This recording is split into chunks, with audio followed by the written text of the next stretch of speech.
client in this matter, and Jacqueline Aludo, who's another client and the whistleblower for this whole deal.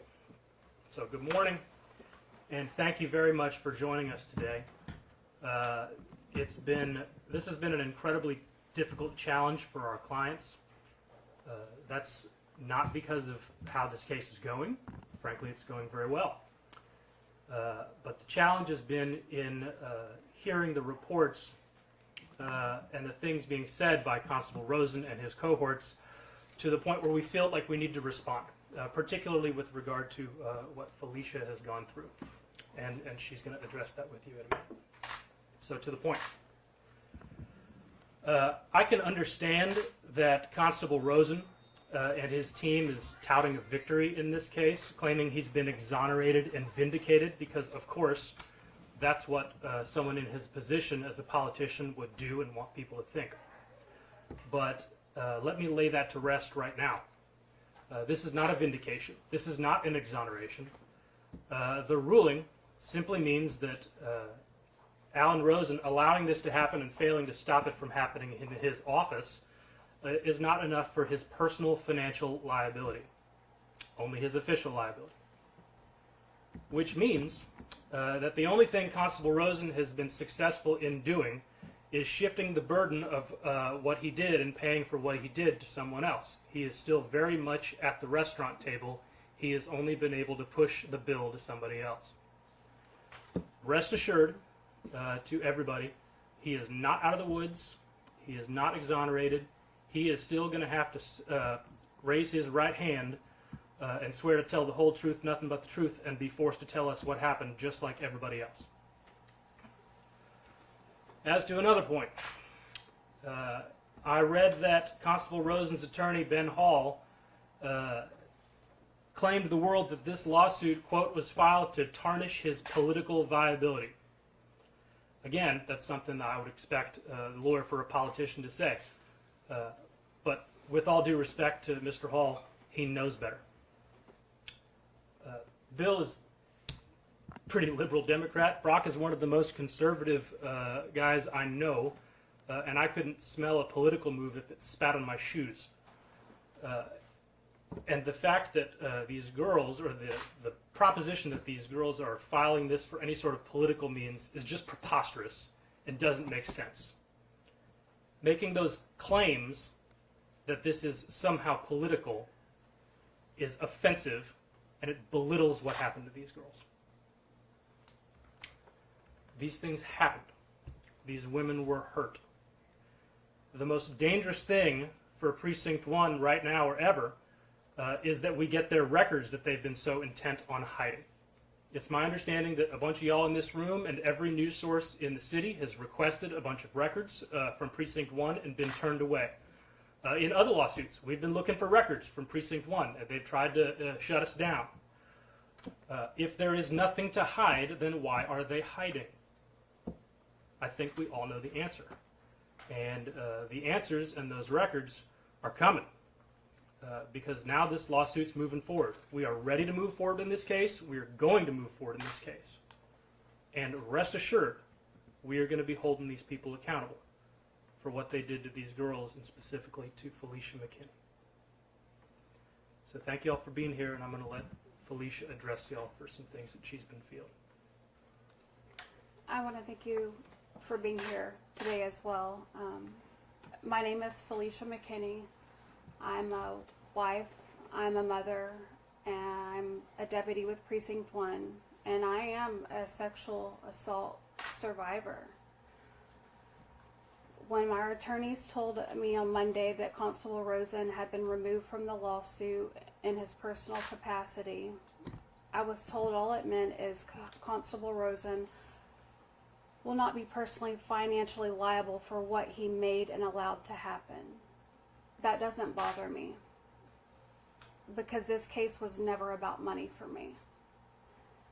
It was about exposing the truth and holding people accountable. Both on Wednesday, when I read his comments and his attorney's comments, I felt re-victimized in ways I never expected. If you're not familiar with our lawsuit, I was in the human trafficking unit. We were forced to do hotel operations that were humiliating and awful. But so much worse was Constable Rosen's command that sent me into a massage parlor by myself with a man who sexually assaulted me. I was ordered to go undercover to a massage parlor with a known rapist, with the express purpose that I be assaulted so that someone else didn't have to be the only victim. After I was sexually assaulted, I was instructed to drive myself to the hospital to get a sexual assault examination. At the exact same time, Constable Rosen was in the parking lot doing a press conference. He said it was important to him to move quickly on it because of a different victim's outcry. He knows what happened to me.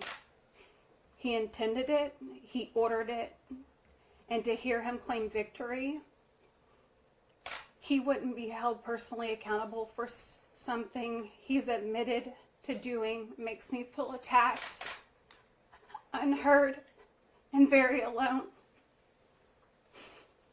When I saw the claim that he never should have been in the lawsuit after ordering an operation that I go in to be sexually assaulted, I broke down. I'm not concerned with why he was personally dismissed from the lawsuit. I only know what happened to me.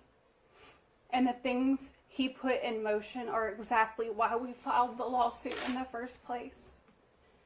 Constable Rosen not being individually in the suit is not going to change anything.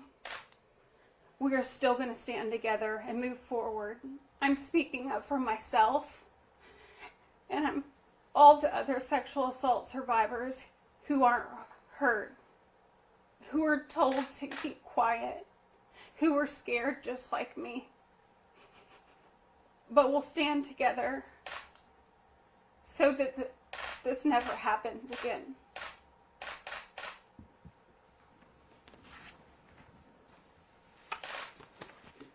If you guys have any questions for the lawyers, shoot, I think the statement will stand unless court decides otherwise. Court, any other questions? If you have a few questions. I did have a question for you. What is it like still working, with Precinct 1? There's some specific requirements in federal court about what we can and can't talk about. That's one of them, unfortunately. So that's something we can't talk about. But that's something that's going to be very much an issue with the lawsuit. Court, could you talk a little bit about, after or in the initial press conferences when this first got delayed, and some of the women mentioned reprisal, or I think you might have mentioned reprisals, or the reaction from Precinct 1. Can you talk at all about that without getting in the way? I can't, sorry.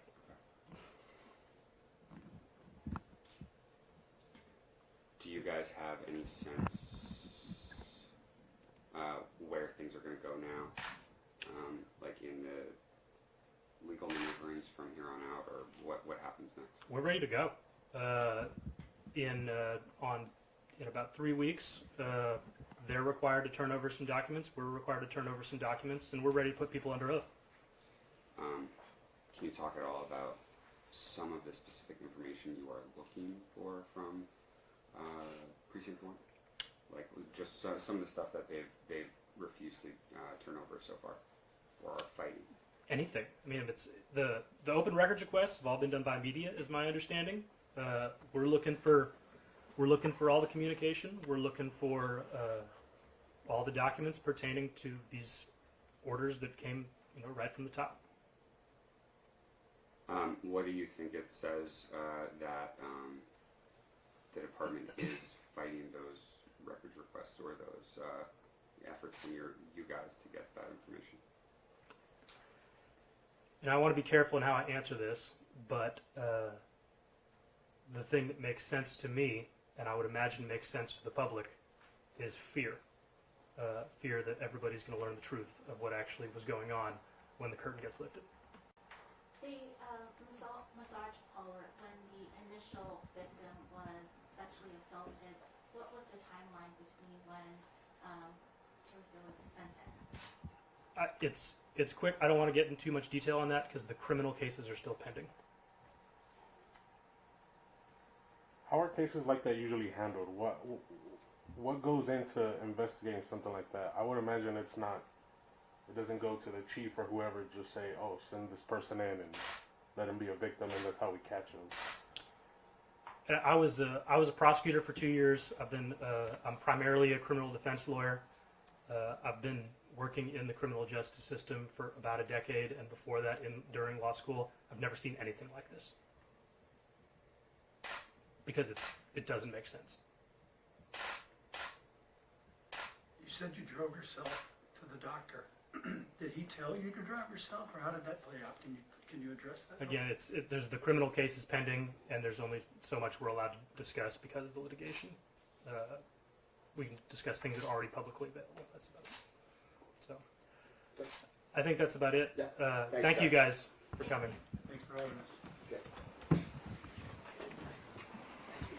I'll try to fill in a couple